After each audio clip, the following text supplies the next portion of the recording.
What's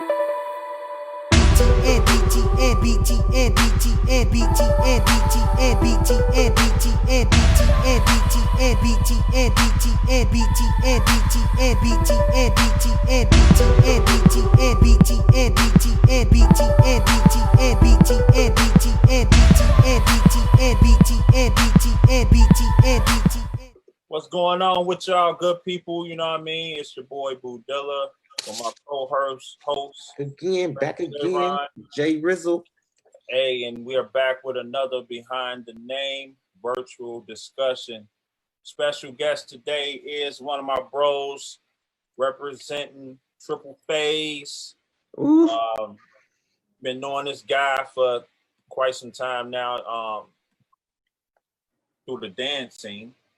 And music as well has been like amazing. Tracks been crazy.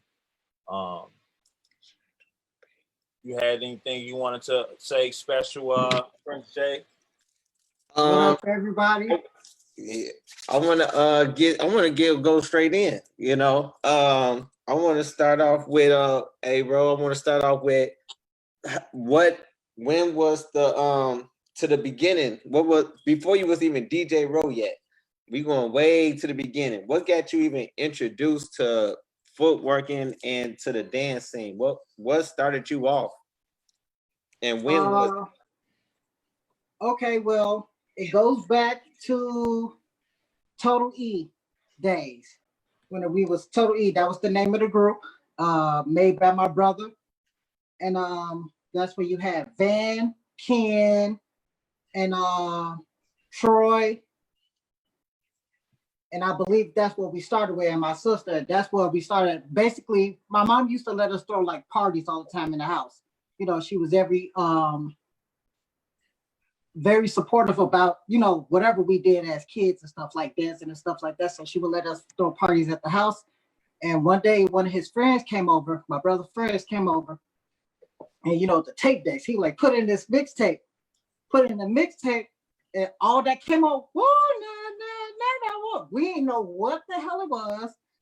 That was the first time we heard it. So we were looking, and then they started footworking, and we was like, "What is that?" You know what I'm saying? So, like after the party, it was like we just started trying to figure out, you know, where can we go find this? How can we learn to dance and stuff like that? So, you know, how everybody started, they just started moving their legs, trying to do moves and stuff like that. It wasn't working out. But, you know, a couple of weeks in, we went to a party where we actually saw it called The Post.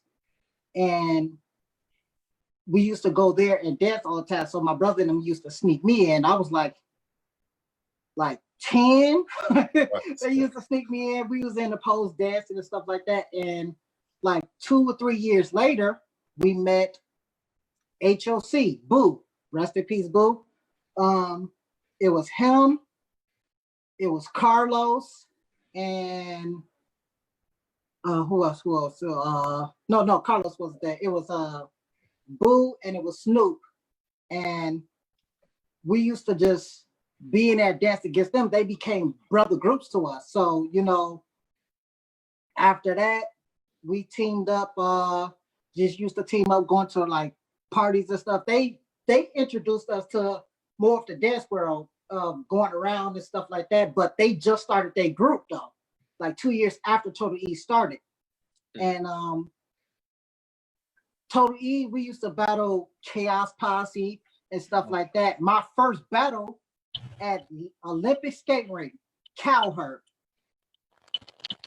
I was 15 at the time when I battled Cowherd. That was my first battle. And ever since then, you know, I just been tuned with Cowherd and, you know, Little Tink and all of them, you know, Dennis, all of them. So that's how, you know, I came into the dance industry as a dancer. You know. Well, quick question too. With Total E, was that group mostly in the south suburbs or in the city? South suburbs.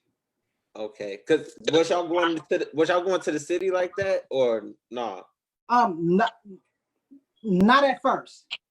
Not Okay. at first. That was introduced to us through Chaos Posse and them. They're the ones that introduced us to the city side of that. Cool. So Yeah. Yeah, I asked that because I know so many crews get for those that's tuning in, that's not familiar with Chicago footwork and like the history, a lot of crews when they were started never got a chance to travel across Chicago to even see other crews. So a lot of crews that was in out south didn't even know anything about the crews in the city, and some of the crews in the city, vice versa, didn't know about the crews that was out south. So that it was kind of like a little bridge gap at a certain point in time in the history where a lot of people from out south wasn't going to the city yet. Did you have a when you was dancing and stuff? Was it a dance group or did y'all start as a battle clique? we started as a battle clique because that's when like the battle clique scene just honestly started.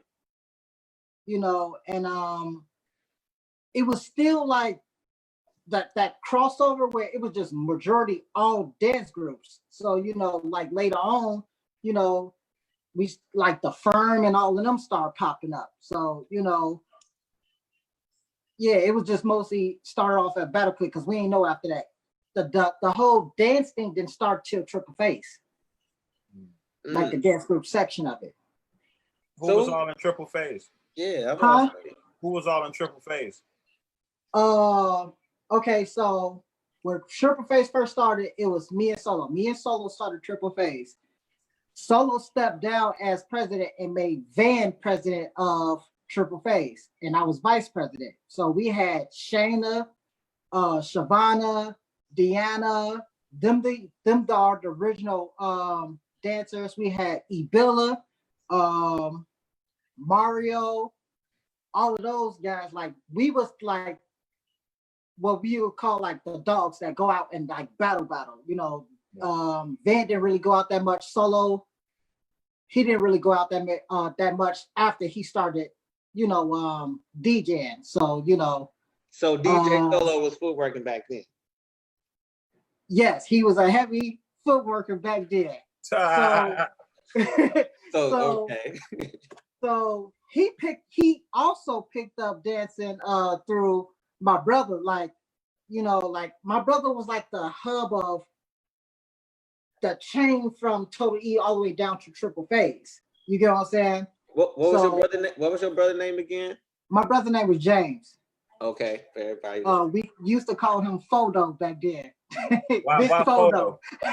Why Photo? Because he was a big guy. He was big, but he's also a ganger banger. So a that's ganger where banger. the word "faux" come from. But yeah. But that's cool. Hey, I wanted to add too because the reason why you even started even in the culture was because of somebody in Triple Phase. So if it wasn't for Triple Phase, JB, it was because of Total E. JB was in Triple Phase at the time. Yeah, but JB, I met JB when he was 10 in Total E. That's when I started teaching JB. He introduced me to TL. So they've been around me since the beginning of my career of dancing, all the way that's down dope. To Triple Phase. So that's so yeah, that's super. Because I met Charles in Triple Phase. Well, I didn't meet him in Triple Phase. King Charles. I brought King Charles to Triple Phase. I met him at a 4th of July. I tell him this, like he don't remember, but I'm like, bro, one of your teachers, I don't know dude name, but all I know is he had the Gumby. And that's all I remember. He had a Gumby cut, and it was the 4th of July in Dalton. That's why I met Charles. And that's when I was trying to get him in triple phase. Say he agreed to it, and from there it was like we was brothers. After that, you couldn't go nowhere without us. So yeah, that's cold, man. That's cold. I had I wanted to ask you too. When did you? While you was dancing, were you doing music yet at the time or no? Okay.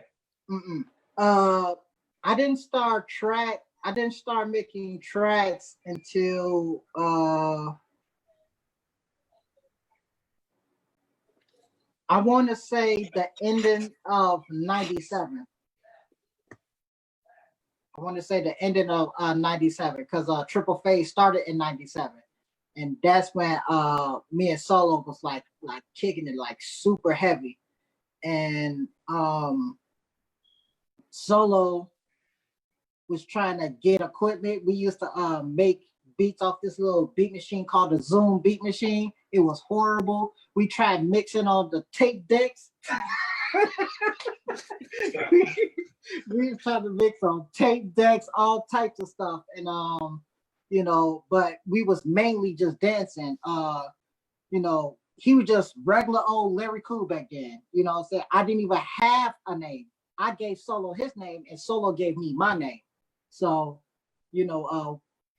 I didn't really like fully get in until honestly 02.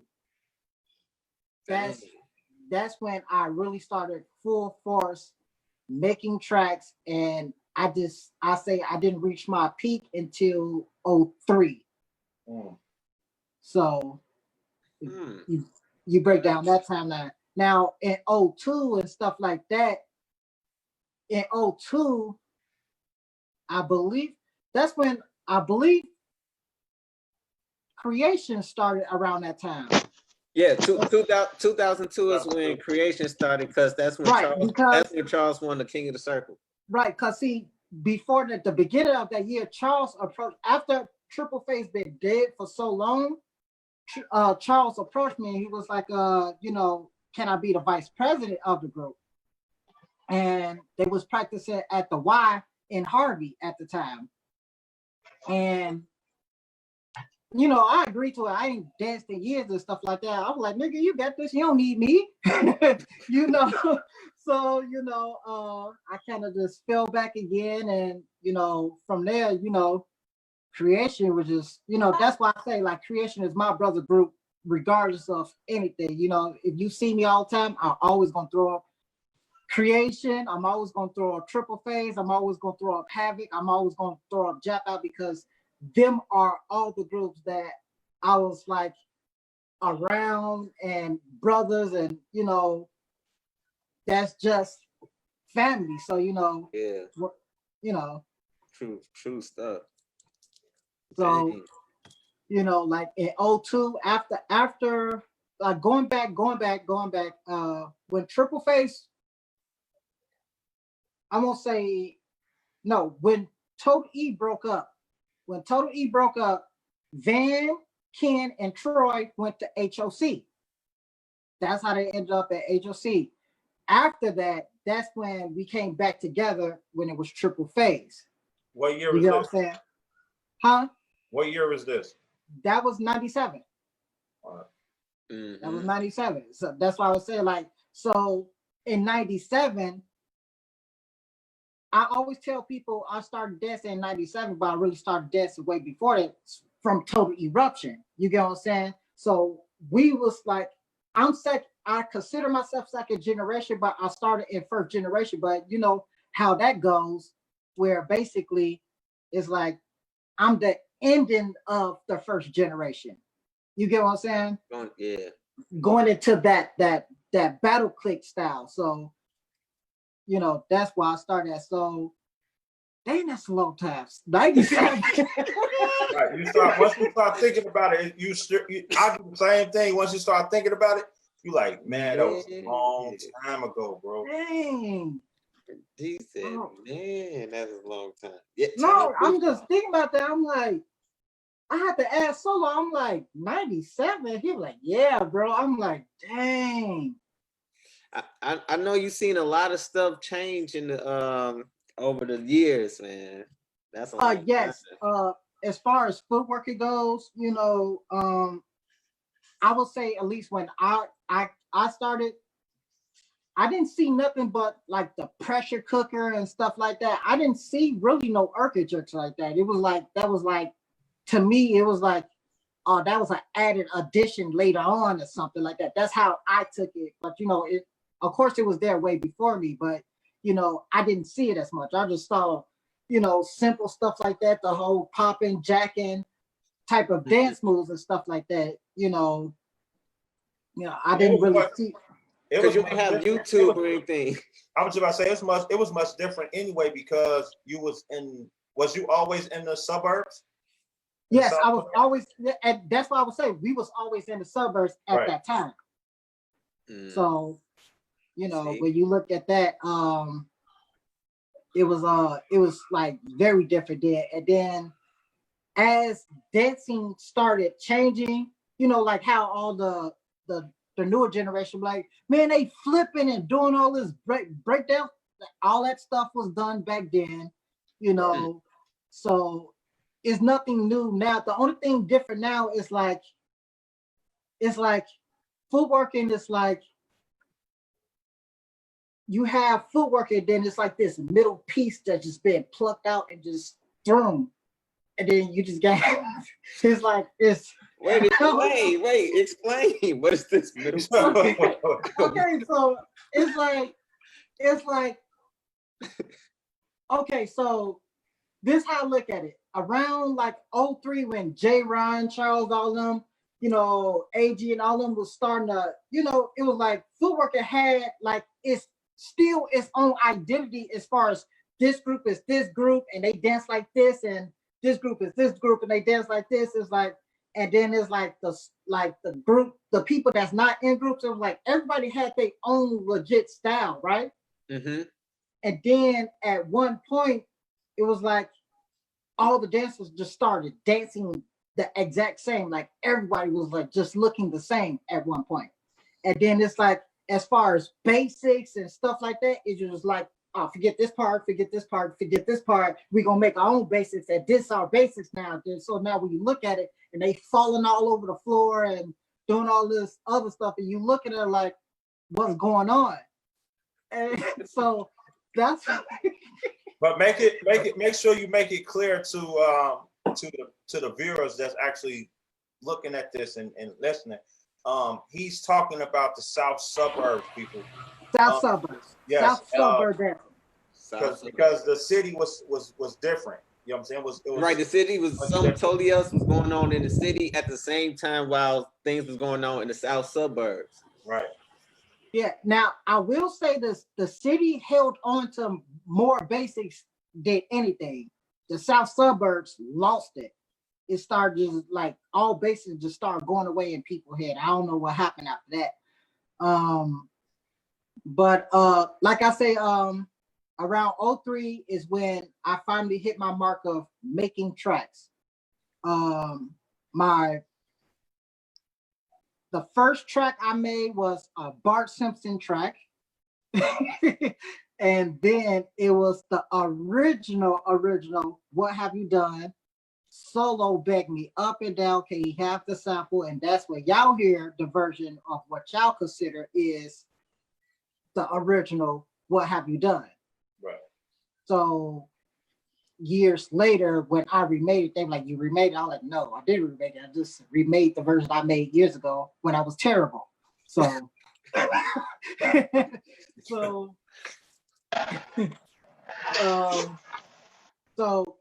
going back, when I started getting into the actual DJ side of it, hey, Paige. So going back actually mentions when Paige and them start coming in, because this is when Solo was living in Chicago Heights by the train tracks. That's where we met Paige and Shavana and all them. That was the new part of Triple Phaze at that time. And we was practicing at somewhere in the city. It was at I don't remember. I don't know if it was a school or something like that. It was something that we used to practice at and stuff like that. So then Triple Phaze, we just started. That's when we like Triple Phaze was more of going to like city to city. We was going to dance downs. We was going here or there. That's what that was. But Total E, no, we didn't do none of that. That was like later on. Right. So that's when I met actually you, J-Ron.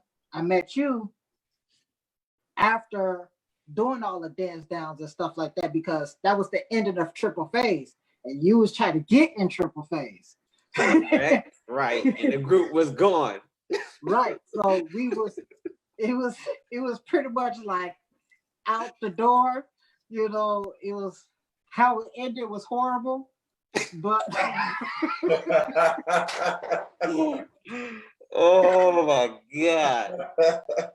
I'm not gonna. How did True Face end?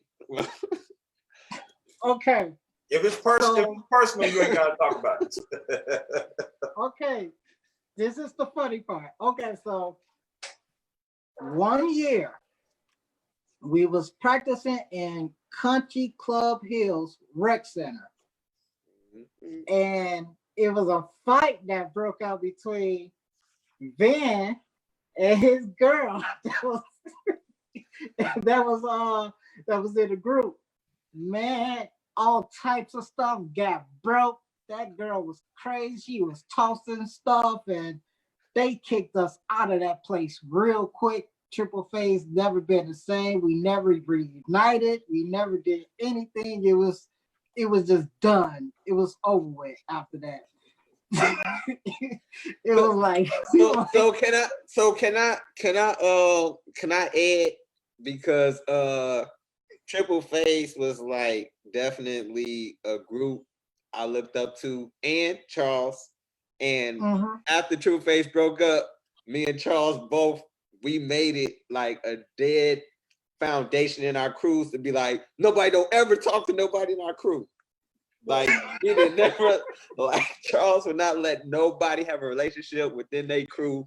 I used to do the same thing and have like, nope, because Triple Phaze like scarred us. Like y'all was so cold, and the relationship broke the whole crew up. Bro, that ask Charles. Like if somebody in creation asked Charles one day, like, how do you feel about dating inside the crew?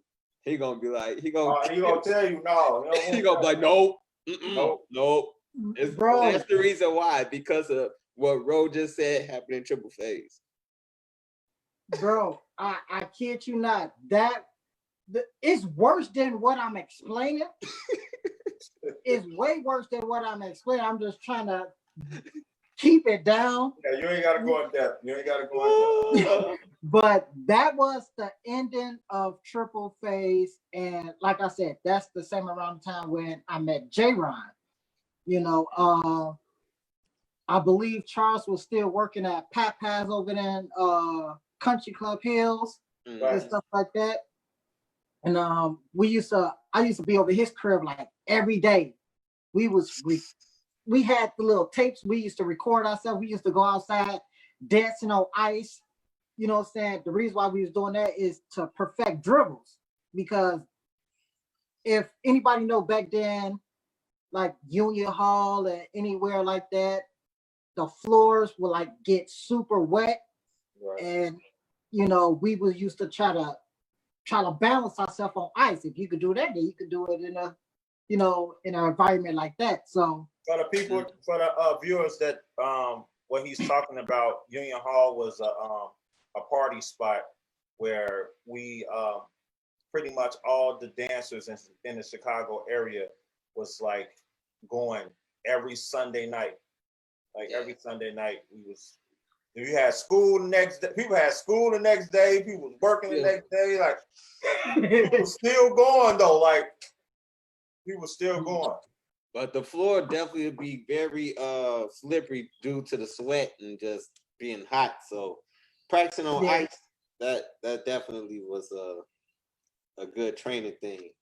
Yeah. Now for me, for me, what I would say is back then with Union Hall and stuff, like I said, I started off at Olympic skating rink. My mama wasn't finna let me go nowhere outside of that. You know what I'm saying? I was only 15. Hey, like, that's so. Hey, I don't mean to cut you off, but that's so crazy. Everybody I knew that was in the south suburbs had curfews, bro, and they was like super strict curfews too. Like y'all couldn't do nothing. Like my people cared about me. I was out. Charles was sneaking out the house. Like every time he was getting on punishment every weekend, bro. You don't gotta tell me. I had freedom. Man, so I couldn't go nowhere. I was just bound to Olympic skate rink, and that's it. And later on, I got a chance to later on we had moved, and then that's when the first time I went to Route 66. Ooh, tell them about Route 66, bro. Man. My first time going, the funny thing was like this when the runner man was like super big. And I remember my first battle. It was a horrible experience because that was my first time being in the city, period. I was with one of my friends that used to live in the city. And they were like, hit him with the new stuff. He started hitting up runner man. I was like, man, that's weak as hell. We did that last year. And the dude was like, you cold. You burnt our people. But I bet you I beat your ass, though. I was like, wait, hold on, pause. Wait, what? I'm like, why do you want to fight me for? So that whole day they was hounding us, trying to punk us and stuff like that. I'm like, I never went back to Route 66 ever again. I ain't gonna lie, I was scared. Hey, the route was dangerous, boy. The route was dangerous. Yeah, your footwork cool, but I'll beat you. on everything, boy. I'm like, you mad because I burnt your people? And they were like, you cold as hell. You burnt all our people's, but bro, you had to be plugged. You had to be plugged to be in the route, boy. Man, I was like, I don't even know what's going on here. So hey, dancing when they say footwork save lives, the Route 66, bro. Me and my bro Steve used to go there every Saturday, bro. What saved our lives, boy, was because we footwork, bro. I kid you not. They used to every time he left, go to that bus stop right there on King Drive to go back home. Bro, they used to come at us. No, that's them footwork niggas. That's them footwork dudes. You know what I'm saying? Like they used to save us all the time, bro. All the time, dog. Man. That was my next thing I was about to ask you too. It's about as just as far as like how was your reputation with dancing and stuff? Like what was like the benefits of dancing back then? I was just about to ask you that too. Ooh, okay. For me, I would say it was a little bit different. The only violent encounter I ever had in my whole life was that Route 66. Other than that, I wasn't like one of those trouble kids and stuff like that, getting into fights. I wasn't like, that was never a part of it. You know what I'm saying? So it was just a fun thing to me. And like, I just love dancing. That's how I got into it. And that's what sparked my interest to actually figure out like, how was the music being made? Right. You know what I'm saying? So it was just a fun thing. Like I say, it was like that adrenaline. It was like after you just battled somebody, you just burnt the mess up and everybody started cheering, you then boom, took the fuck up. Hey, what made you go from dancing to strictly just like DJing though? What made you like switch over? Okay, so like I said, like it went from me dancing to I want to know how the music was made. And I didn't even meet Solo really like brung that side of me out. You get what I'm saying? Because we started that at the same exact time.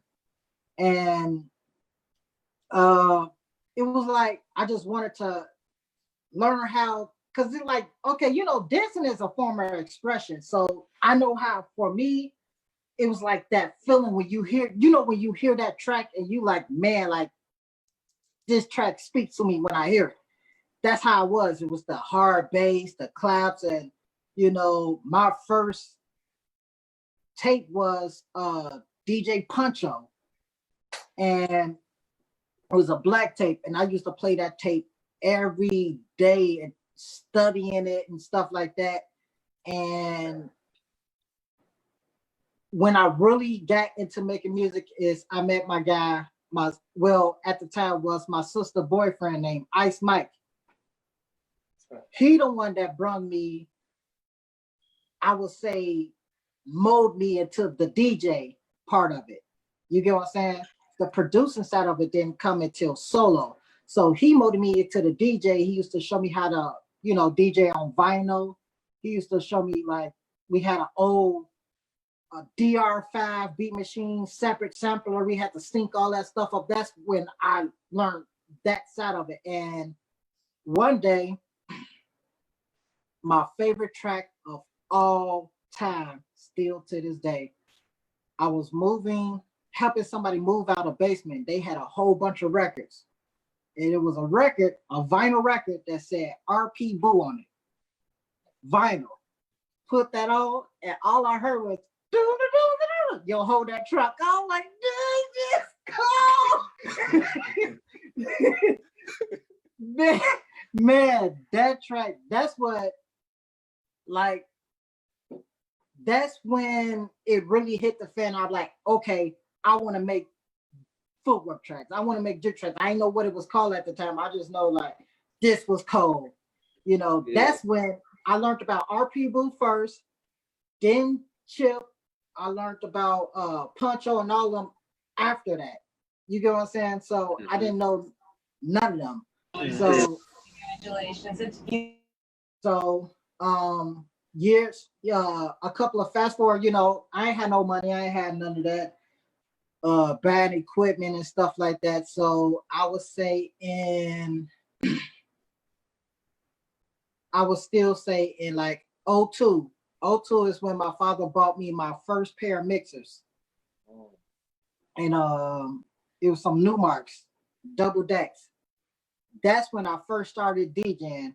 And the person that first gave me my first chance to DJ was DJ Malcolm.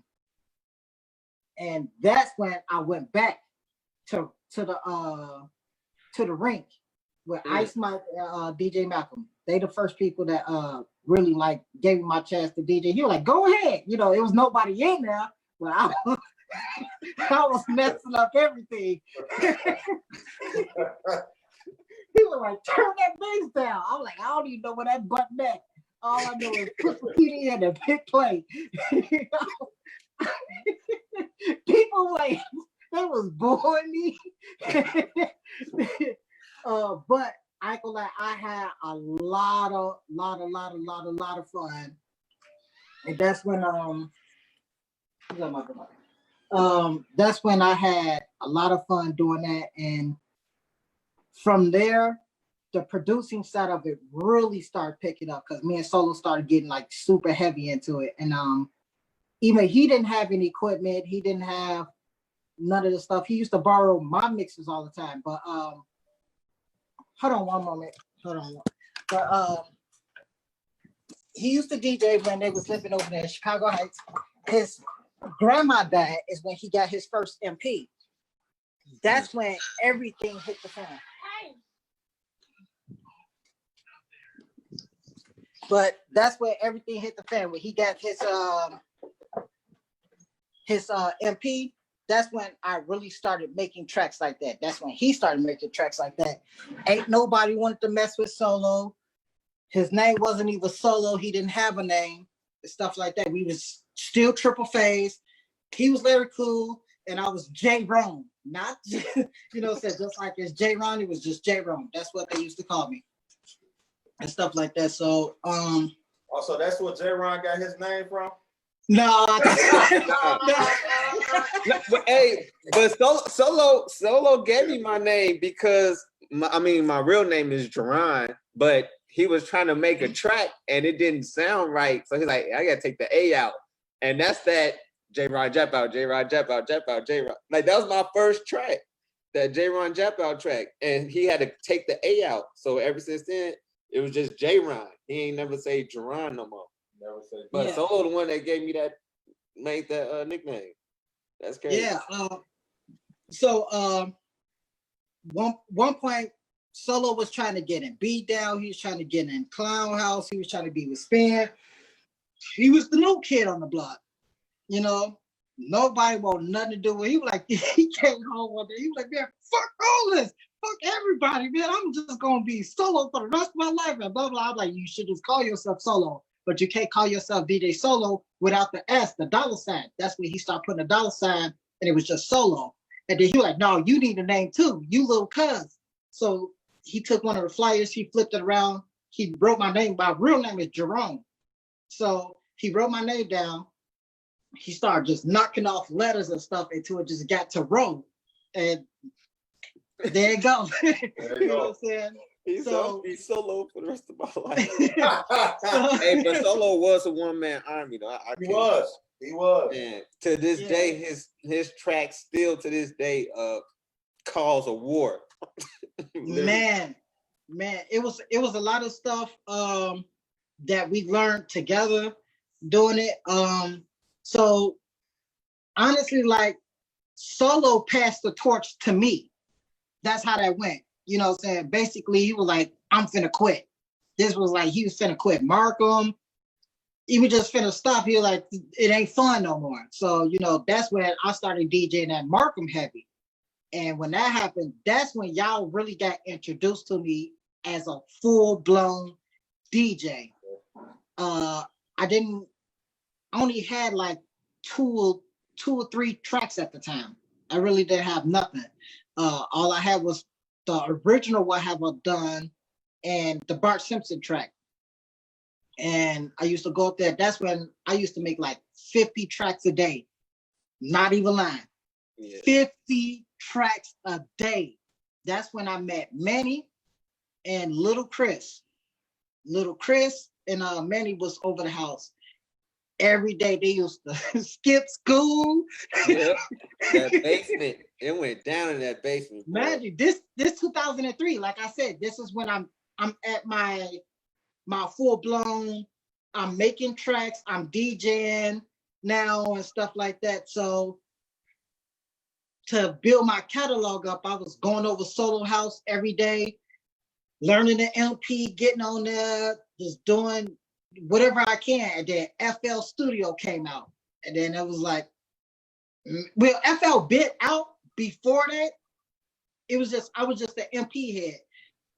Jason Brooks, which is JB, going back years, like I want to say this was still early 2000 when I met JB. JB the Great. No, I met him in 97, but FL didn't come out until like 02 or somewhere around there. And he brought in the program. He was like, bro, I'm finna start making tracks. I got this program called Fruity Loops, and we just started busting up laughing. Being me and Tim, which is Terrence, and we were just dying. The program was so horrible. We was like, you making beats on a cereal box? Like, so, you know, but fast forward back to when you know, me in 2003, when I was making tracks with Manny and them. And that's when, this is after I left with Creation. It was just me as a DJ, dancing, gone, none of that. Couple of years passed. You get what I'm saying? So,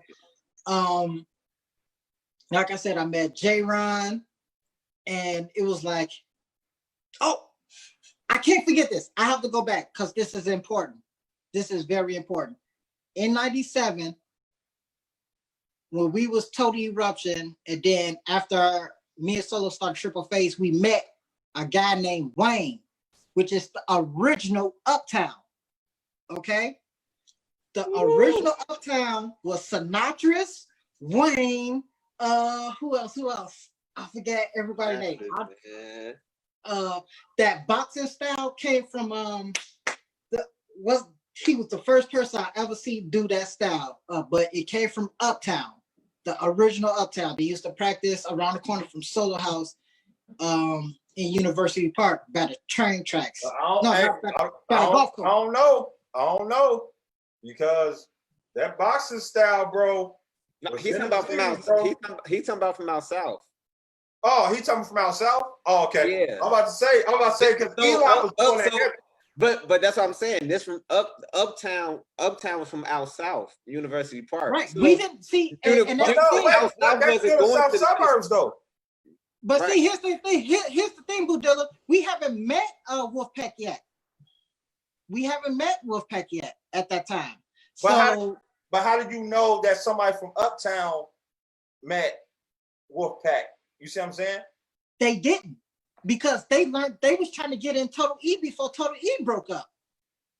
You see what I'm saying? They was just now coming on the scene. Yeah, it was it's a lot of see, hey, your Marlon just said, that's what I'm saying. I thought, because when I was seeing it, I had went to the rink and I was seeing Eli was doing that so heavy, like that box sound. But that's why I said the first time I seen it. You saw it. Right, okay. That's the first time I seen it. You know, because even if you want to with Marlon, you know, say going back to Total E, shit, we tried to team up with Marlon and them back then. Right. You know what I'm saying? It was Triple Phaze. I mean, not Triple Phaze. It was Total Rupture, and then it was Total Impact. I remember that day clearly. We went in there. You know what I'm saying? Of course, we got the stink eye from everybody. You know, all the girls was mad, whatever the case may be, blah, blah, blah. In the parking lot, one of our dance members got robbed. What? You got robbed where? At a party? Markham Fieldhouse. Oh, wow, dog. Dang. Markham Fieldhouse. And we never went back after that.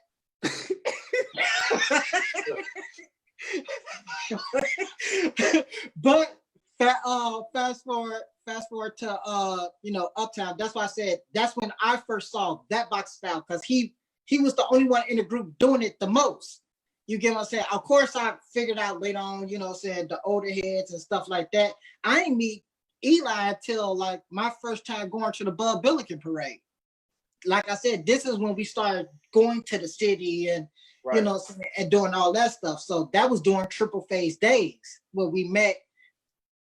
We met Wolfpack and them. That was in Triple Phaze days. Once again, we met Wolfpack in Markham Fieldhouse, because that's where we was at. Spin and had a party and stuff like that.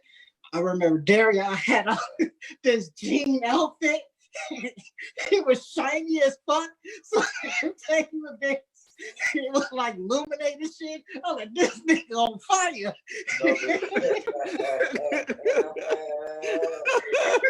Illuminated. The dancing aluminum foil, man. so that's what we met Wolfpack. You know what I'm saying? It was Q and Darion. I ain't gonna lie.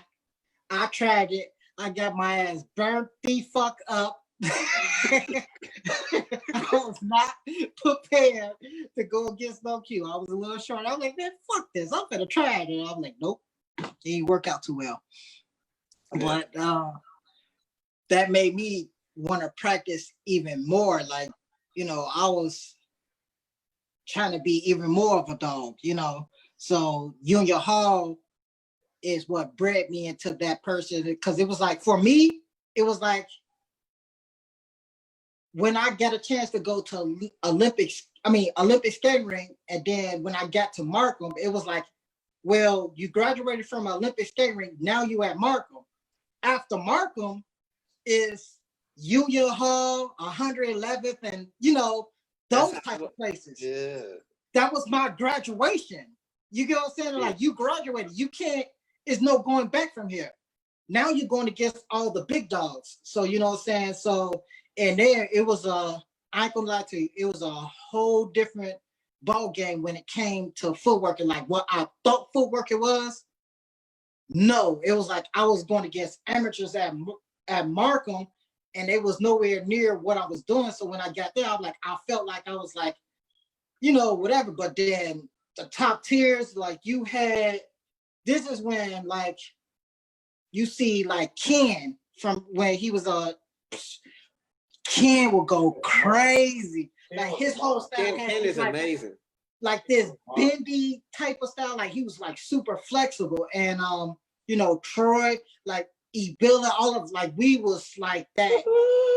Man. E-Billa. Hey. Man, we was going crazy. Our first track was done by RP. My first track was done by RP. Shout out to E-Billa, man. Man. Hey, if anybody see this move me and Charles do, and we like cross our feet real fast, like that came from E-Billa. It's like a walk up. It's like a walk up. I was the one that started doing it, and then Charles started doing it, but I got it from E-Billa. Like, yeah, and not to mention like Rio, Mario. He was also one of those dogs in the group where we used to go crazy and stuff like that. So it became me, E-Billa, and Mario because everybody else was like, y'all the shorties. You know what I'm saying? They were like, you know, go ahead, like continue the legacy. You know what I'm saying? So we was just going crazy, just destroying niggas. So, you know, but we run across those big groups like Wolfpack, we run across like the Firm and all of them and stuff like that. When it came to like House Arrest 2, I burned their ass. but House Arrest 2 was like more of like a gimmick hip hop group though. Right, but they still tried it though. I ain't gonna lie, they still tried it. Yeah, you know you have people out of every group. Every, you know what I'm saying, gimmick group that, you know what I mean? But every group still had that one code. That one person that one code. Like House Arrest 2 had X-Men. X-Men was holding it down. But like even with like Clear Vision, I'd be like, or like Juice WRLD, I used to be like Paige. At the time when I used to see Paige dancing with them, she was like the coldest footwork. Hey, I ain't gonna get on Paige. Boy, Paige was a dog when we met her, bro. Paige was a dog, and she would always try to downplay it like she was, man. She was like Crystal back then. I'm saying it. She was Crystal back then. Yeah. And you know, Paige would jump out there faster than what we would, you know. And the only problem is with the girls in the group. They was like the people that's always starting the fights. Man, we was in fights at every fucking party because of them. Boxing. I'm like, man, y'all a gang. They start calling Triple Phaze the gang.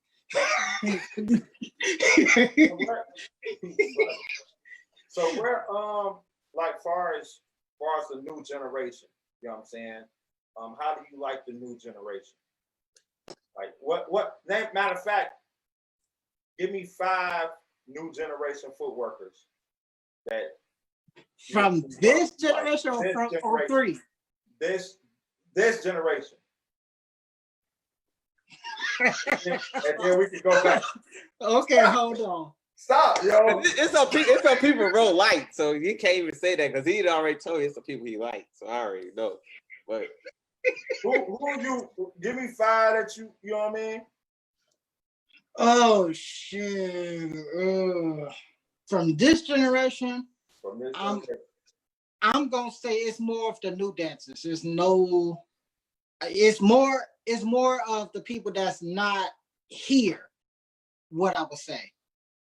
India, Chico, you know, like it's them. It's nobody on this fact because I don't feel like it's nobody in Chicago right now that's newcomer that's making any type of impact.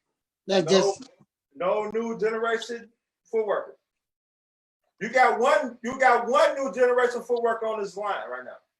One? 2. Okay, so I'm bad with names. So You got two. Charles! Ro not gonna say nobody from us. You got two. You got two. So I don't now you with got- the new generation. With the new generation, I will say I don't know the names of people, like honestly, so I can't really say. But as far as like, AC said he ain't gonna DJ Ro diss track. if you want to, okay, if you want AC to put AC in it, if you want to, I don't. But Ro don't look at AC. Yeah, Ro don't look at AC as this J. But AC is the new generation. AC is. Right. AC So, is. generation. Ro don't. if you want to put it like that, then yes, AC is a top tier to me. Okay. Is Skinny Rashad is considered? Nope. He No. 03. No. That's what I'm saying. Ro not sure who would be considered. You'll be You know what I'm saying? considered, okay. Like Ro Right. got hitters, but All right, well, bro, give me 10. Give me top 10. Any generation, it don't matter. Top 10? Yeah. Okay. From any generation, don't matter. Okay, top 10. Yo 10. Yo 10. So, What? not because these my brothers, it's just this is how I started off. And no order. No order. Yeah, no order. No order. No order. See, my first two is already always there. That's Okay. Charles, Uh-huh. J. Ron, Uh-huh. Q, Darion. You have Snoop, rest in peace. Not Snoop. I mean Boo from I was about to HOC. say Snoop, rest in peace. Boo, Boo. Boo. Boo HOC, y'all. Right. Boo HOC. HOC. Boo HOC. Lightbulb is in there. AG is in there. AC. 9, 10. Ooh, See, that's hard though, saying all generations. Skinny Rashad. Like I said, I don't know too many of the newer generations. I can't name names like that. That's 10 though. You just gave me 10. That was 10. No, it's one more. Oh, okay. That was either 8 or 9, I think. Yeah. Who will be the last? That's a hard decision. Cause man. see, it's like even you, Boo, like you was in there too, but that's me I don't going want over to be in my nobody's cap. list. I don't want to never be in nobody's list. you my favorite but Boo you- Dilla. But you is though. You get what I'm saying? You is in my list, but it's Hey, why do everybody put Charles in their list? He weak as hell.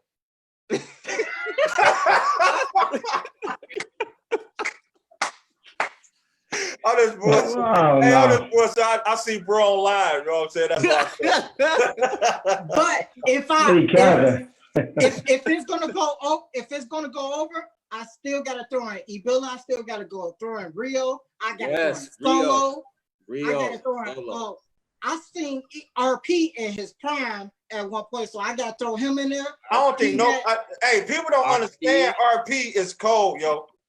Rashad, I DJ gotta Rashad. throw DJ Rashad in there.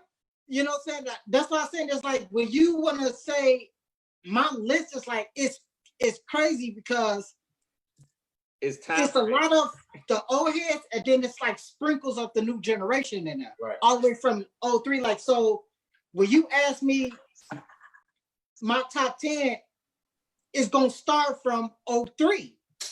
Hey, it's only you only get 10 though, bro. You can't go past 10, bro. You gave me trying to get a 10. whole 30 piece. You trying to get a whole 30. You want your whole family in it.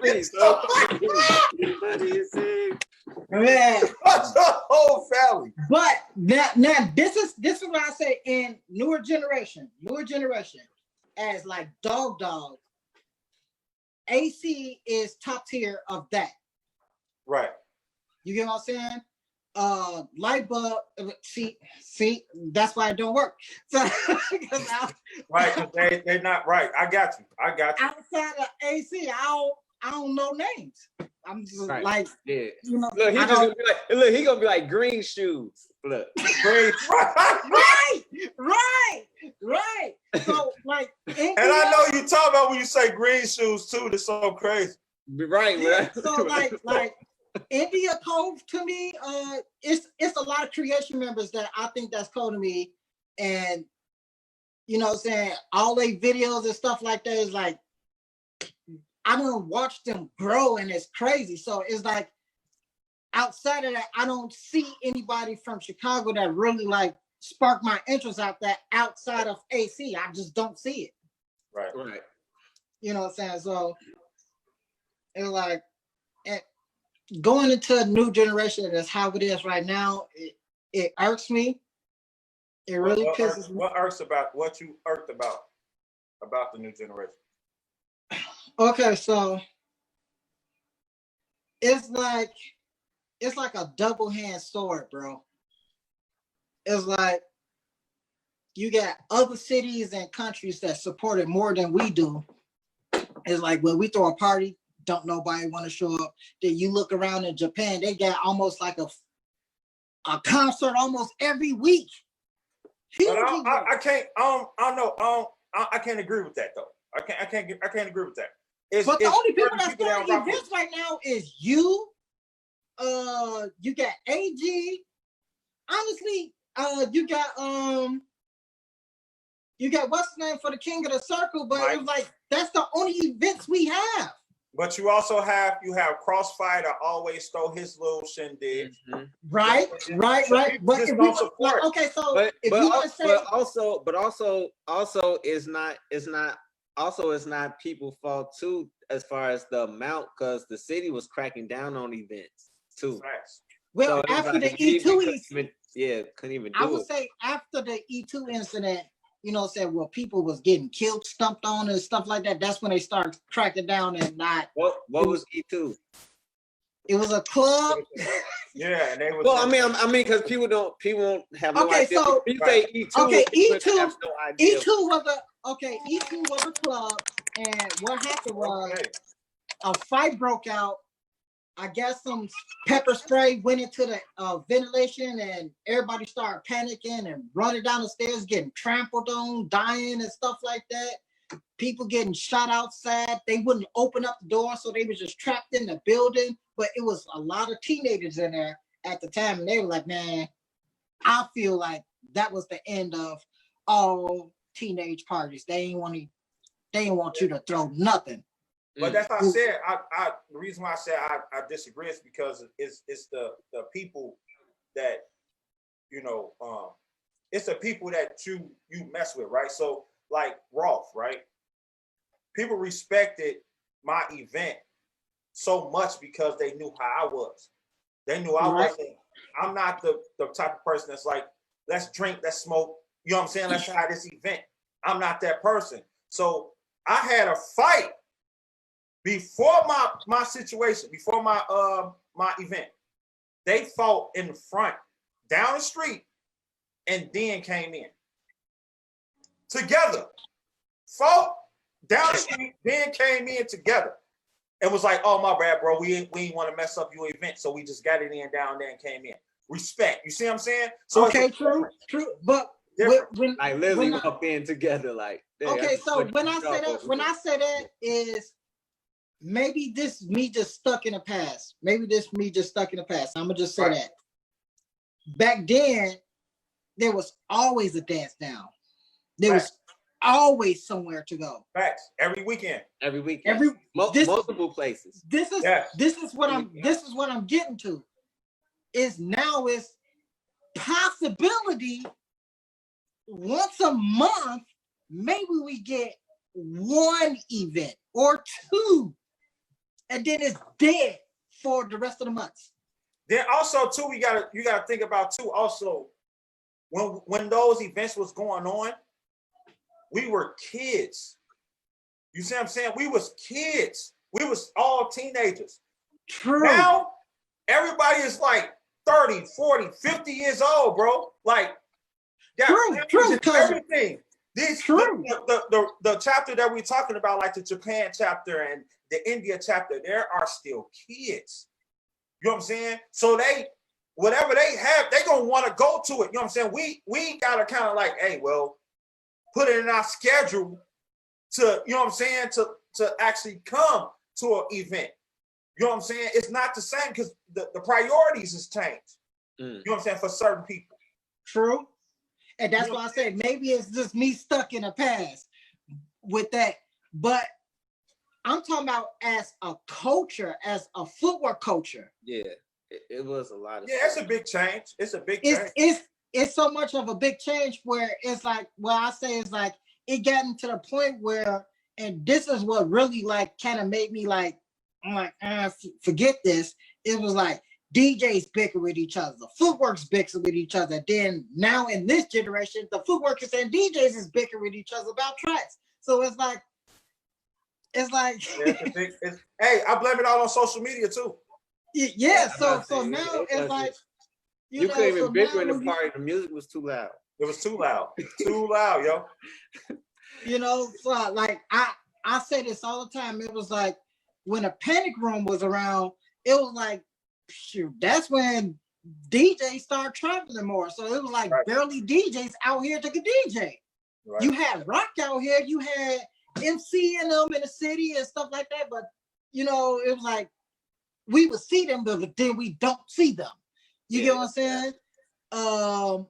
EQ was coming out and stuff like that. So it was like, that was like the new generation of DJs that was coming in. So when they popped up, it was like, oh, we got a DJ. Right. You know what I'm saying? Because if you will pull out that, the Panic Room, and Jerron, correct me if I'm wrong, y'all really didn't have no DJ in there. No, the Panic. No, at the time of the Panic Room was made to give it the old feel because all the new tracks was going another direction. So I was the one playing all the old tracks off. But that's what I'm saying. But even still, there wasn't that many DJs around because they was traveling and stuff like that. Yeah. I was the only one that wasn't traveling. The BGs wasn't even around then. Mm-hmm. You get what I'm saying? It was a dead period for the culture. It was most it was. I would say that almost that whole entire year it went dead, and I think that's when everybody started losing their interest in the game. Like it really started just dying, and it picked back up. It picked back up around like 08, 7 and stuff like that. So it was like it was a drop off point, and then it was a pickup point again. Well, I picked up. I'm gonna be honest with you. It picked up when Charles and J. Ron went overseas. They hated them for that. That's when it picked up because it was dead. It was dead. It was dead. It was like all the events and all that stuff was not. It was nothing really going on. No, I know that. We had Warzone. Everybody was going out west. You know what I'm saying, to the war zones.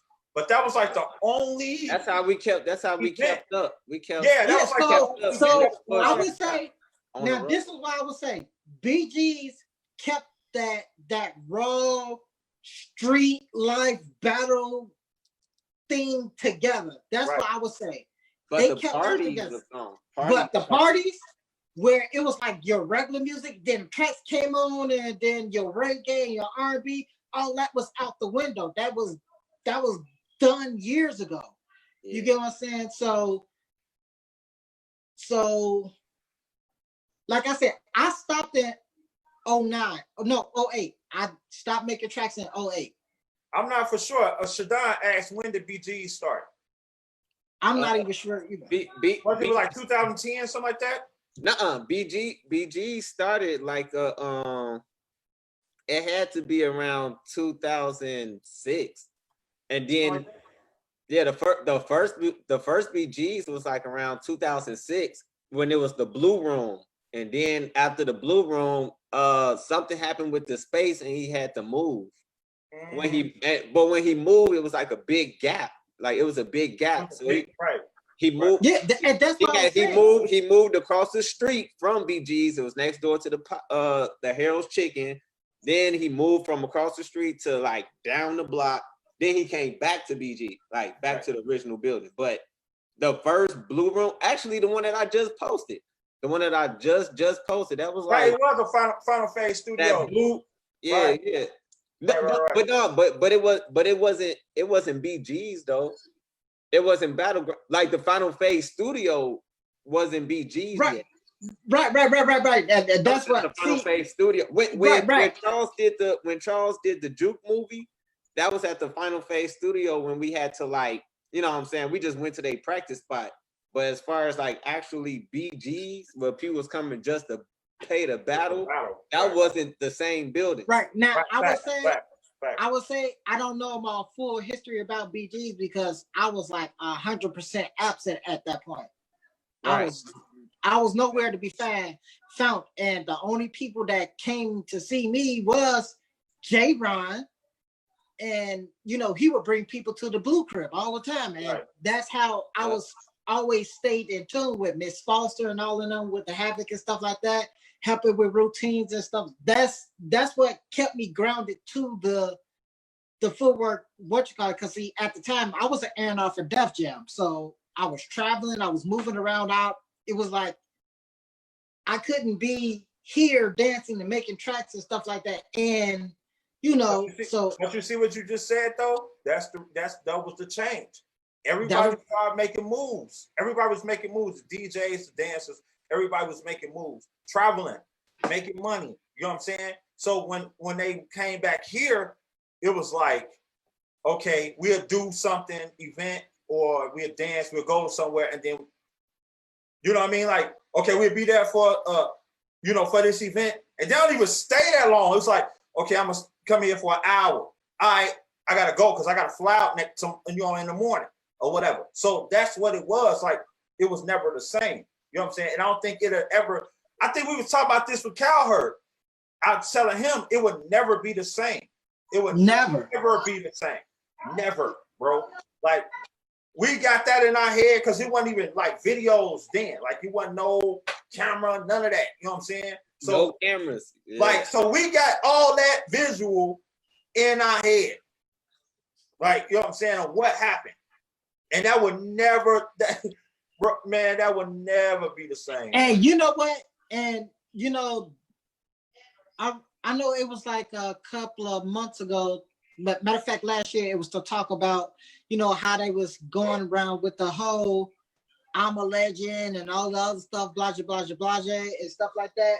You know, like, I per se never called myself a legend. People have called me one just because of track making, but then the people that know me from footworking will call me that in that name. You know what I'm saying? Like, Little Rashad.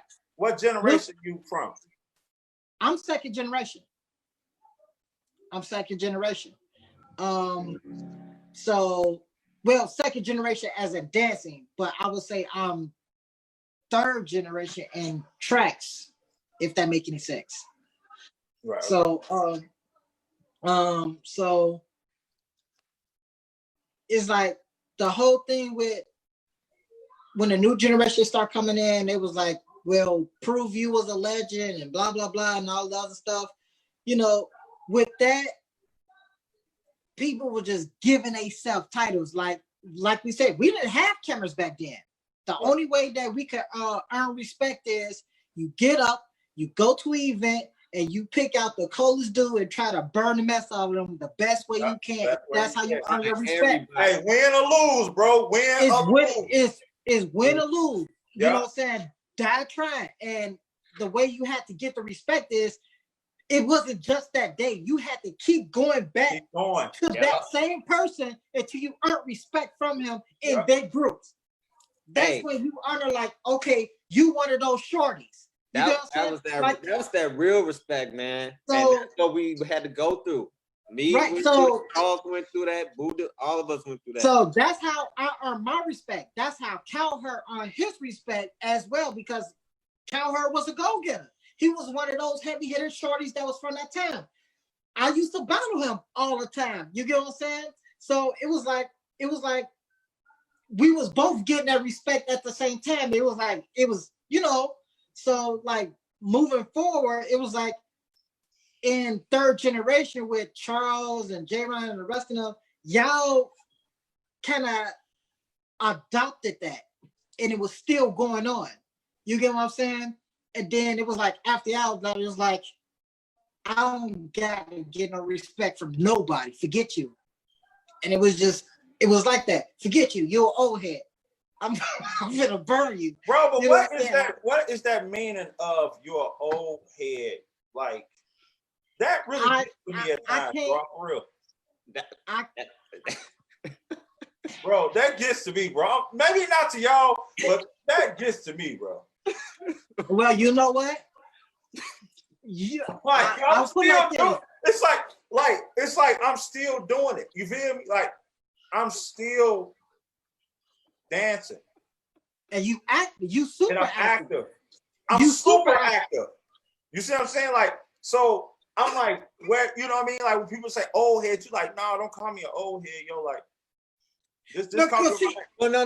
Well, I actually, you know what I'm saying? I actually, people don't even really understand that. They just be saying it because to me, an old head to me was like somebody that was like 19.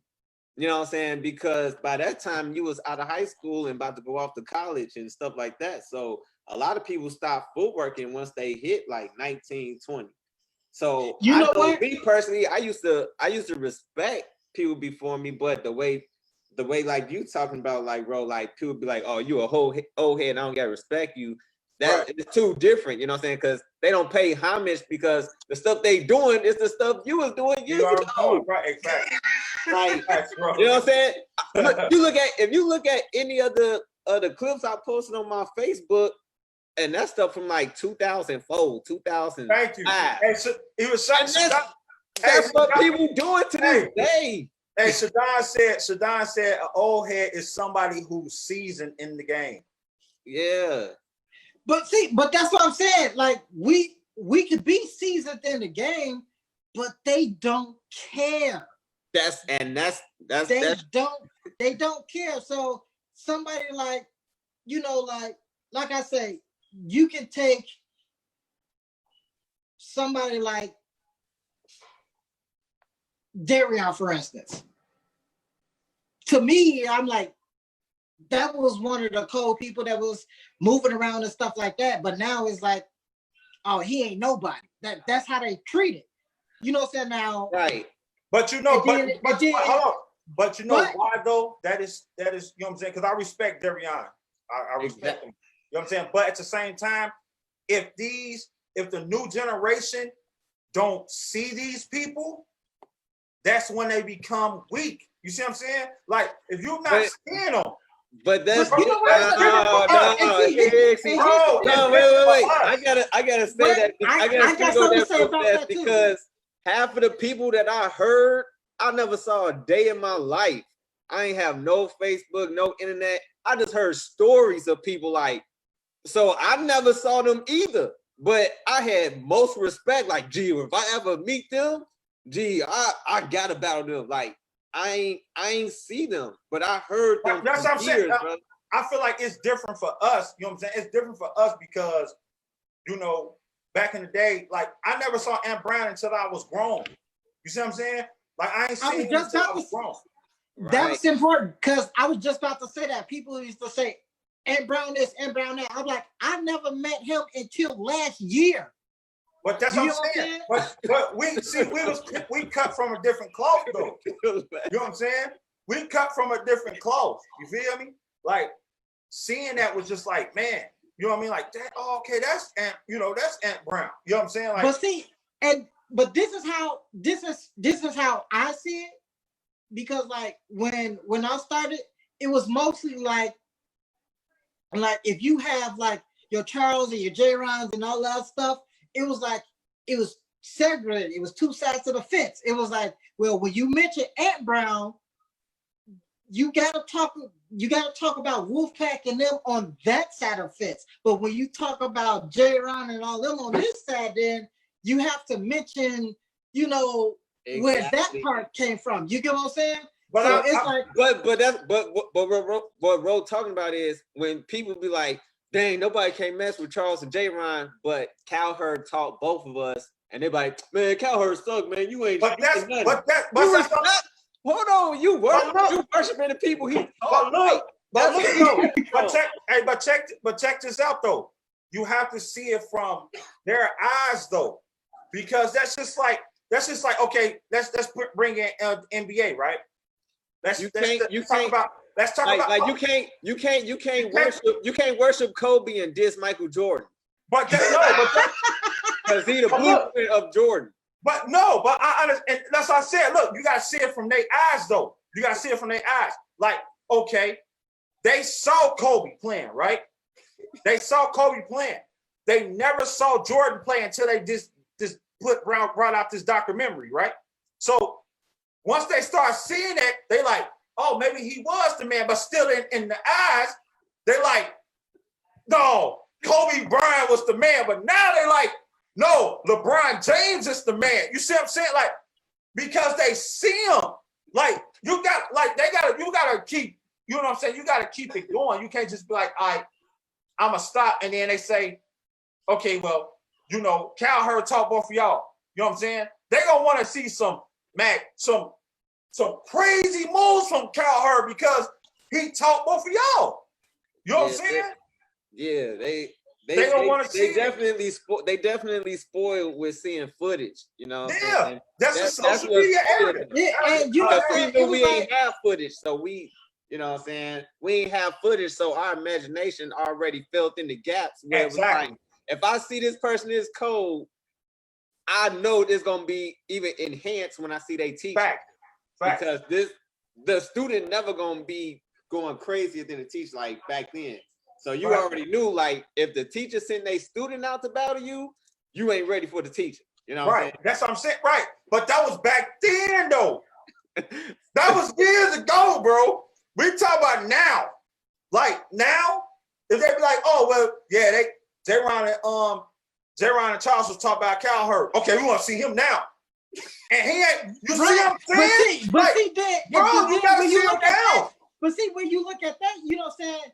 They both had multiple teachers. You know what I'm saying? J-Ron learned stuff from me. Charles learned stuff from me. I learned stuff from them. You know what I'm saying? As them being younger, whatever the case may be, it was always like, okay, like Eli, for instance, right, from Wolfpack. When you mention the grades and stuff like that, his name always pop up no matter what. They're never gonna say, oh, he weak. But like I said, when you mention Darion or Q, it was always Q. It wasn't like, you know what I'm saying? It was like, to me, it was Q, and then you had Eli. That's how it was to me. That's how it was handed to me on the silver platter. That's how I looked at it. But when they talk about the people before them, I will always hear Ed Brown, and I'm like, well, I'm not from that side of the fence. I can't give you no nothing on that. You know what I'm saying? So but that's what I'm saying. Like, you just can't, like, I don't feel like people can get upset with the new generation on how they see things. If that's a prime example, because I'm one of Charles' teachers, right? Mm-hmm. So if they ask Charles, like, who taught you? Oh, Boo Dilla taught me. And I'm still in it strong, they gonna be like, oh, so now I see where you get it. You see what I'm saying? Versus if you see somebody else and they're not, you know what I'm saying? They're not how they was, they gonna be like, okay, I see a little bit, but well, you know what? I will agree with you with that one, because now, like, every time I dance, like, I'm present, but I'm not present. I never dance for real, ever. I'm exercising at the point. I'm just kicking my legs. I'm having fun just because it's fun. I'm not trying to do all these crazy big giant moves and all that stuff.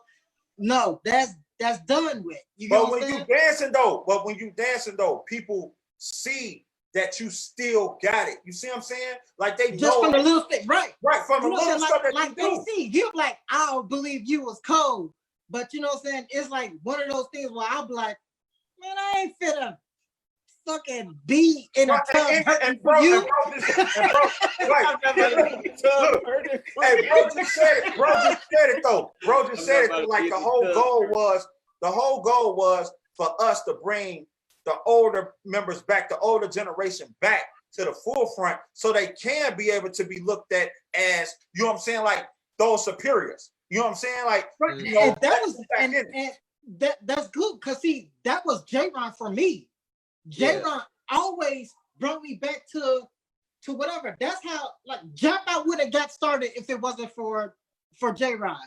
Triple Phaze would have never came back if it wasn't for J-Ron. Right. I wouldn't be DJing or making tracks right now if it wasn't for J-Ron, because J-Ron always brought me back like, no, nigga, he Come kept back, bringing right. me Like, back. man, you need to bring some tracks now, man. Come back. Like, Right. come back. And he, Right.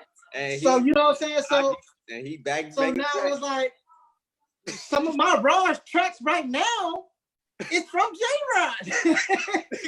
So, and nobody heard him. The only time they heard was like at the at studio. your event, Budella with what's his name, with his messed up mixes. I don't know what it is. Every time I get on mixes, there's something wrong, and it make me look like I can't DJ on some cloud that's messing up. It irks me very bad, and I said, you know what? I'm not DJing no more events until I go get my equipment back, because the new way of how DJs is doing stuff now is like all the unplugging the laptops and plugging up the mixes. I don't like that. I don't want to be going back and forth with the other. I want to be in my own space. I want to be on my own stuff. I know this works. I know this button works. I know this works. The laptop ain't gonna freeze. None of that. Twice I DJ for you. That happened to me twice. Last time, when I DJ one of your events, Traxman knocked out the cord out the laptop. The laptop goes off. I was like, bro. There's too many DJs up there. It's too many DJs. But that's what I'm saying. It's always too many DJs that then some of the equipment that some of they have don't work properly. So me trying to come back, It make you look bad. Like it make me look bad. So now I'm sitting there looking like, I keep telling J-Rob, I'm like, bro, why every time I keep coming back and I get on somebody's stuff, it's just making me look stupid. Like I don't want to DJ no more. Bro ass booty beat. Oh my, bro, I don't like this. Like, bro, behind the DJ equipment. You know what I'm saying? Like that irritates me. They're like, why Ro ain't mixing? I'm like, I can't. This button don't work, fool. They're like, why you ain't changing the tracks? Because I can't. Hey, let's go. Let's go into these questions, man, because we're gonna be all night. All right, go ahead. We're gonna be all night, yo. If anybody got any, I got two people that always ask questions. I'm gonna wait. Hold on, Kelly and Mickey. Hold on 1 second. Let me try to knock these other people out if they want to ask questions.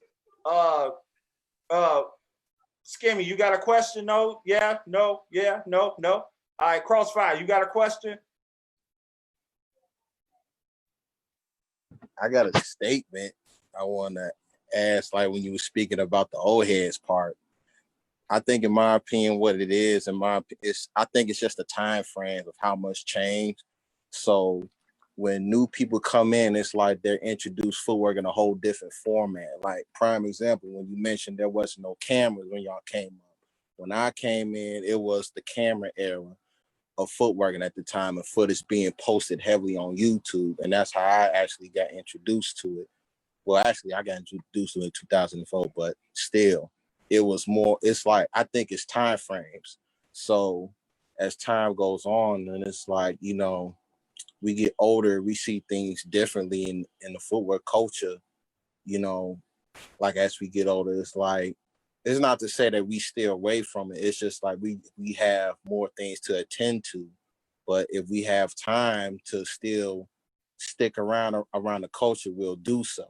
But at the same time, it's like, you know, we got more serious business to attend to take care of ourselves, our family, you know, just to have a better substantial income. And I think that's what happened in our point in time. Like, you know, you had to get yourself right, Jerron had to get himself right, and y'all invested in yourselves and y'all gave back to the footwork community for the newer generation.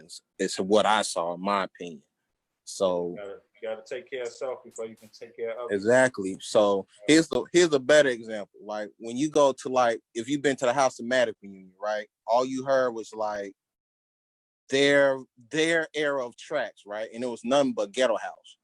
And I hear a lot of my third generation footwork say, like, bro, I do not want to hear that slow ass tracks. But it's like, why not? This what made what footwork what it is right now. Because they can't dance to it. Yeah, they can't dance to it. That's true. Well, we gonna be all day. Don't please. I'm done. I'm done. I just have to say Go that, there, bro. We go there. It's gonna be all day. It's gonna be all night, yo. I'm done. We go there. It's gonna be all night. Let's go into the other. Let's go into the question. Oh man, Kelly, you have a question? Yeah, I'm curious. Hey, DJ Ro, thank you for this. Hey. It's good to see you. What are you working on now? What's inspiring you right now with, I imagine you're taking it to another level. So I'm just curious what your focus is. I'm focusing on making footwork music and full genre. That's what I want.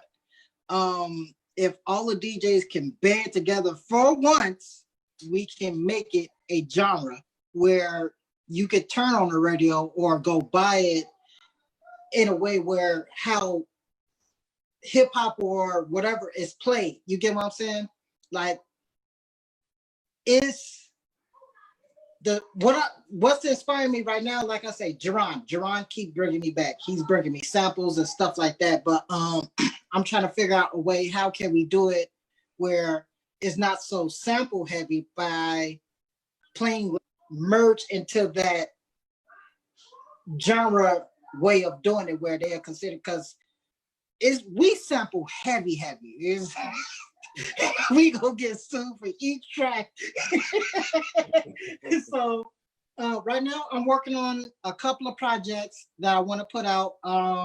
J-Ron is actually helping me with that, bringing me new things to make tracks and stuff like that. Right now I'm just focused on getting my building back so I can get the production the way I need it now. So, and I ain't gonna lie, I don't practice, but I try to move to keep my momentum up. So, that's the thing for me. Like, moves is not a thing. I got a lot of combos. If dancing, it comes from here. And when you dance from here, your moves don't look like it's a run-on sentence where it's like there's no basics, there's no structure, there's no combos. You just dancing without a cause. So Nick, speak on that again. Say it one more time. Say that one more time because people in the back don't hear you. Say it one more time. You heard that in a long time. I ain't said that in a long time. What I say is without a cause. Dancing without a cause. Dancing without a cause. How I look at dancing without a cause is they just going out there. It don't got nothing to do with I got a bone to pick. I'm trying to prove a point. It's none of that. They just dancing without a cause. They doing anything. And it's like they trying to hit the biggest moves they can to try to, no reason. They don't even care if they get a uprise out of anybody. They don't care. It's just like you're just moving. So you're dancing without a cause. So, what I'm saying? For me, if I'm dancing, I'm not trying to prove a point, but I'm trying to prove a point. And what I mean by that is like, if a newcomer come against me and they dance and stuff like that, and J-Ron be witness to this because I do this all the time, I would not dance for real. But if you push a button hard enough, I might bring it out just a little bit, just to prove a point. Like, no, nigga, you not finna get past me, and I'm not finna let you burn me. I'm not finna walk away and let you burn me. So now I have a point. You know what I'm saying? I'm not dancing without a cause. Every time I dance now, I'm not just dancing without a cause. It's me building momentum, but letting you know, like, hey, I still got it, but I'm not gonna let you burn me. You know what I'm saying? Got a cause.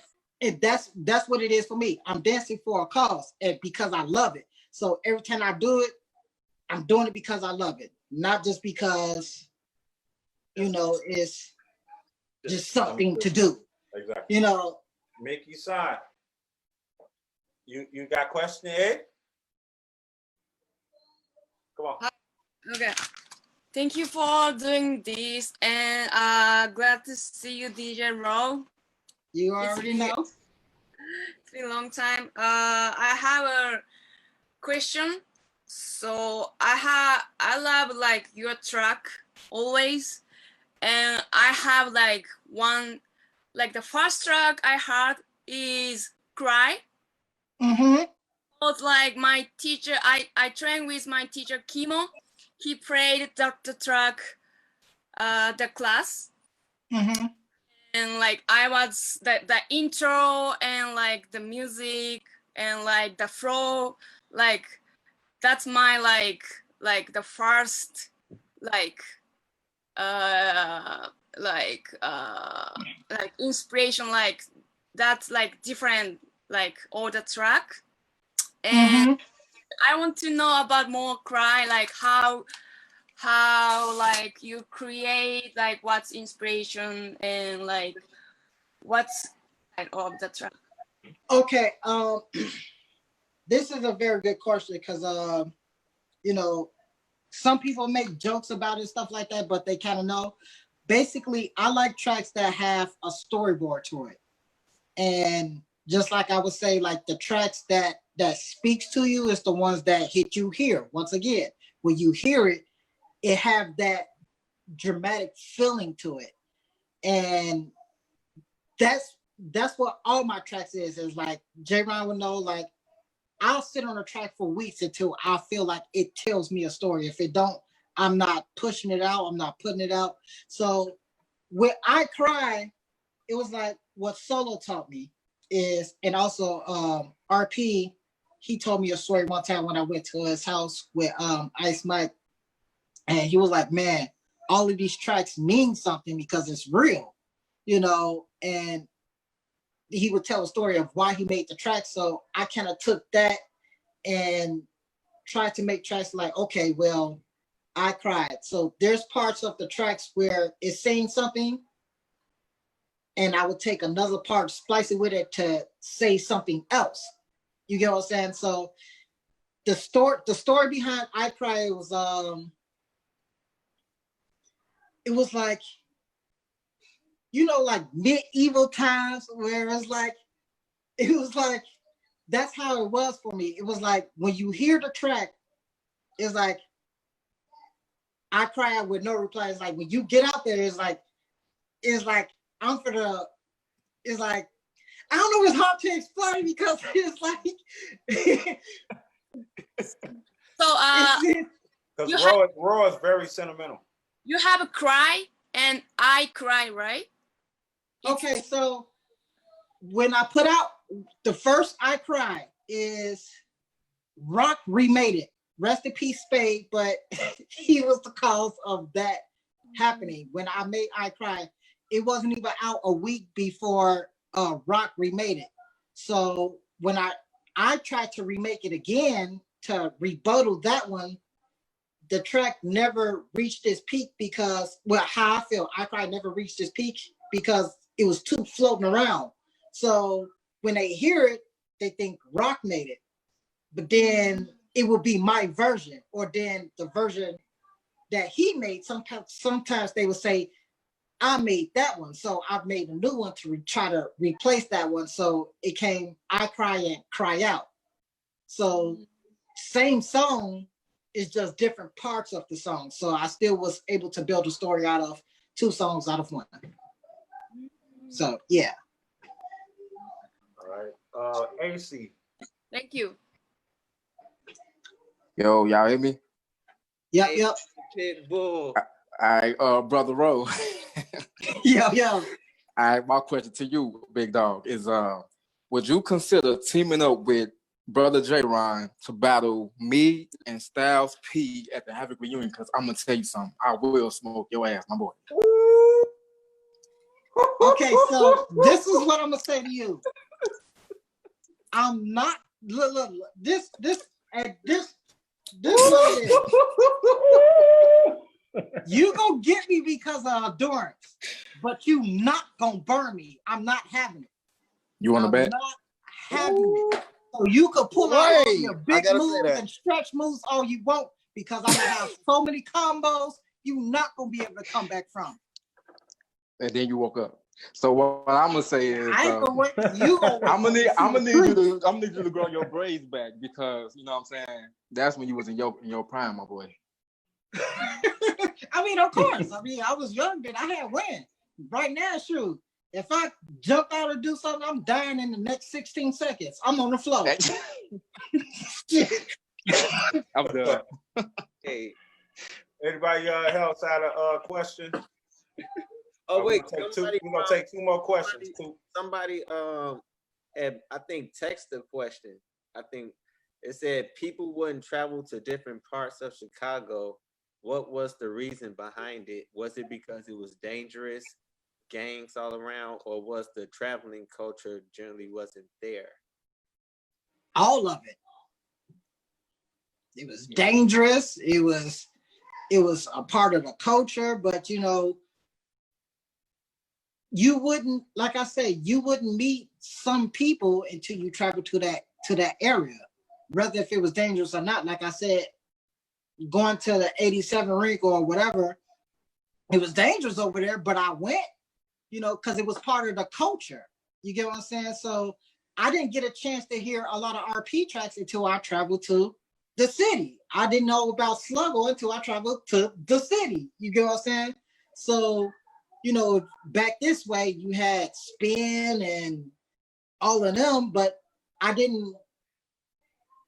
you wouldn't hear tracks if you didn't travel, period. You wouldn't meet other groups. You wouldn't come in contact with different styles of dancing if you didn't travel. So, you know. Yeah, I was about to say a lot of people didn't travel because they didn't even know. You know what I'm saying? Like, we just looked at the party flyers that we saw after the party, and that told us the destination, which was locally.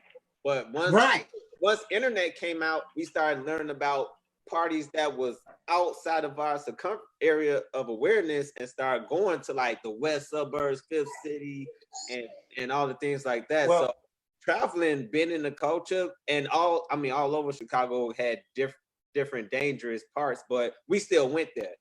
But for me, it was totally different because I'm in the city, so it was dangerous everywhere. You know what I'm saying? Where I was at, but all the cold, like all the dope Chicago foot workers was in the bad areas.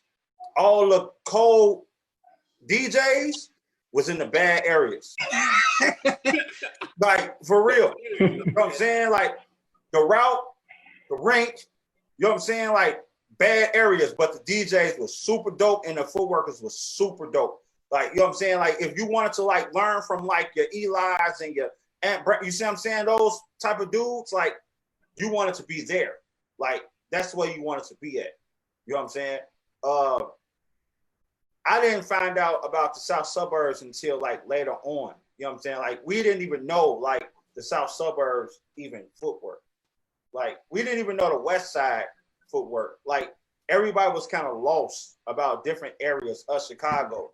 You know what I'm saying? 'Cause from it being so segregated. You know what I'm saying? Yeah. So it was real difficult for us to, like, even, you know, it was like, ain't nothing happening over there, so ain't no need for us to go over there anyway. But we didn't know. I agree with that. It definitely was that mindset of everything we need is in this bubble. Right. Like, you know what I'm saying? And we don't need to go out. We got the corner store, liquor store, woo, like everything was just in this bubble. But the internet busted that bubble. And people started seeing videos like, who is this? Who is this dude called the Pope? Who is this dude named King Charles? Like the Pope. Like, for real, like, but I mean, I'm just saying. Hey, stop, yo. Like, them was like the beginning footwork videos on YouTube. Charles had the little red jersey. People ain't know who he was in the city. People from out south didn't know who the Pope was. Like, it was just a lot of stuff. People was like, ain't nobody know. It is this a whole new universe of people that we ain't know about. So that kind of like broke down the book. But we always was willing to like meet people and stuff, but we used to travel to everything that we knew of at the time. One more question, then we can wrap it up. One more question, anybody?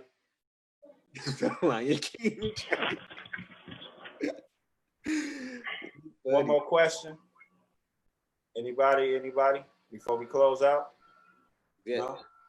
Oh wait, it's some. Oh no, they said thanks. I thought that was a question. Oh snap! I thought that was my car. Well, I want to say, Boo Dilla had the longest shirt that I saw to date.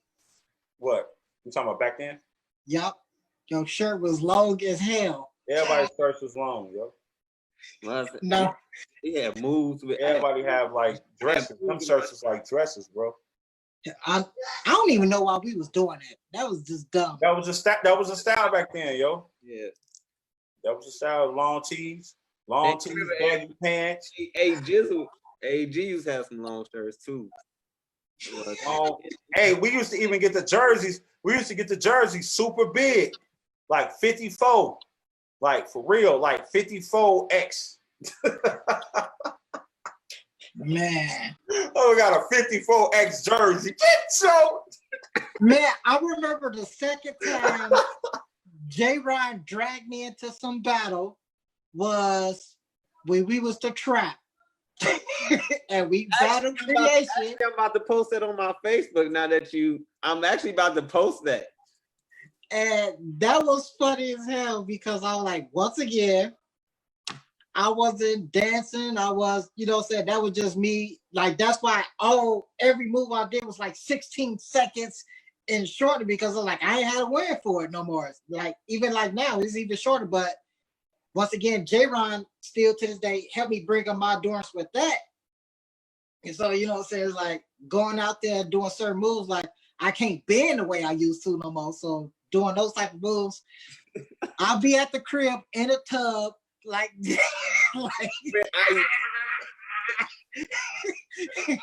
gonna have to go work out with Mr. Billy Blanks over here. Boo Dilla. You gotta keep your body. Gotta keep your body right, bro. Billy Blanks Dilla. You gotta keep your body right, man. Yeah, but I want to say this was a good experience. I've been super busy while I couldn't tune in. Majority of the time, trying to get the building back, trying to get the company back up and running and stuff like that from this pandemic. Yeah. Just a lot of stuff. Just trying to get back to tracks. I started a YouTube channel, DJ Row YouTube channel, where I wanted to teach how to make footwork tracks for the new generation. I want to do tutorials on like footworking and stuff like that. I didn't want to do it like everybody else. It was just it was showing technique more than just teaching that how to footwork, if that make any sense. Yeah. Like if you don't know, like they don't know how to get on their tippy toes to have that constant bounce when you footworking and stuff like that. Like some of that stuff is missed when you got a group of people in one room sometimes. You can't cater to everybody, so you can only show the actual move itself, if that makes sense, right? So, if you have a one-on-one with somebody, yes, you can really teach them that bounce, that type of style movement, the hand gestures and stuff, how you hold your balance with your hands and stuff like that. I think that part is missing. So, but, in a group, you can't really show that. You can only teach them the actual footwork style of what it is. So I want to do that with my YouTube channel and stuff like that. So, yeah. Give them your give the people your social media outlets. Yeah. Platform. So they can follow you and get in tune with you. Okay. Everything, DJ Road, the Chicago Footwork DJ. That's on all social media, everywhere. So you can follow me at DJ Road, the Chicago Footwork DJ. Is that DA or THE when you say the? THE. Okay. So spell it all out for them. So we got DJ Row, then THE, right? Chicago Footwork DJ. All together. All right. All right, y'all heard it there first. You know what I'm saying? Y'all heard it there. We appreciate you, bro, for giving us the opportunity to interview you, you know what I'm saying, and giving the people your insight on the Chicago footwork culture, the music, you know what I'm saying, your story.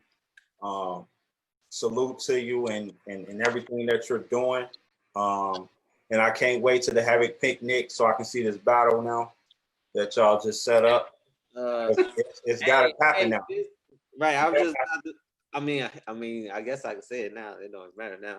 But the Havoc picnic definitely gonna be streamed on this large platform up in Africa this year. So I'm gonna post the information, of course. We getting the flyer made now, but it's like this big, huge like festival that they do. But EQ, DJ EQ, he's definitely he got flown out there, and so they want to actually stream the Havoc picnic this year. So it's gonna be like spread around the world on this huge stream tuned in. So it's gonna be some cold DJ sets. I mean it's always amazing DJs, but me, Roll, EQ, like all of them, like it's gonna be a cold DJ lineup. So definitely for those that's not able to make it, it's definitely gonna be getting streamed around the world. So for this year, it's definitely gonna be streamed. So yeah, but big up to everybody else that joined the discussion. Until next time, next Wednesday we will have another special guest. You know, we don't never tell you guys who the guest is going to be. I'll wait till the day. Yeah, you know what I mean. So, but there will be a special guest next Wednesday. If you're not following us, you can follow us at Behind the Name on Instagram. You can also follow my page, John_Budilla_King. John King Budilla on Facebook. Jay, if you want to give him your Oh yeah, Prince J Ron, JRON, Prince J Ron on any social media. I'll pop right up. And please be on the lookout for next Wednesday. I want to just send peace and blessings to everybody that's tuned in and those that's watching on Facebook and those that may be watching later on in the future after this video is saved. Just keep your body healthy, mind safe, family safe. And I really look forward to seeing everybody for this picnic too, because definitely, I mean, a lot of people just been waiting to do something, but it's definitely a big unity thing where for those that came last year, we had people from all over the world, all different crews and all ages at that, just doing one thing, and that's coming together for the love of dance, music, and for this culture. So I just really just want to take the time out to say I appreciate everybody, you know, because most people don't hear that often. So I love y'all. All right. One more thing. I will be dropping an album soon on all platforms. Right now, everything is just on Bandcamp because I've been trying to figure out how to way to make it without samples and stuff like that. So I'm gonna have real singers and stuff like that. The album is going to be called House Party because I'm gonna take it back to the house party days.